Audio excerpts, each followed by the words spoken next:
అల్లూరు జిల్లా మాడుగులలో స్కూలుకు వెళ్లే ఒక బాలికపై అత్యాచారానికి పాల్పడిన నిందితులు ఎవరు? స్కూలుకు వెళ్లే బాలికపై అత్యాచారానికి పాల్పడిన ఘటనలో స్కూల్లో పనిచేసే టీచర్ల ప్రమేయం ఉందా?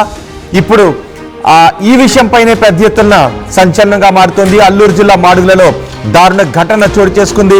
గిరిజన బాలికపై గ్యాంగ్ రేప్ కి పాల్పడ్డారు దుండగులు. బాలికను అత్యాచారం చేశారు ముగ్గురు వ్యక్తులు. ఈ నెల 25వ తారీఖున గిరిజన ఆశ్రమ స్కూల్ నుంచి బాలిక అదృశ్యమైంది. 25వ తారీఖున ఆశ్రమ స్కూల్ నుంచి బాలిక అదృశ్యమైందనే విషయాన్ని తెలుసుకున్న తల్లిదండ్రులు 28వ తారీఖున పోలీసులకు ఫిర్యాదు చేశారు. ఆ స్కూల్లో గిరిజన ఆశ్రమ స్కూల్లో ఉండి చదువుకునే బాలిక 25వ తారీఖున ఎలా అదృశ్యం కాగలిగింది?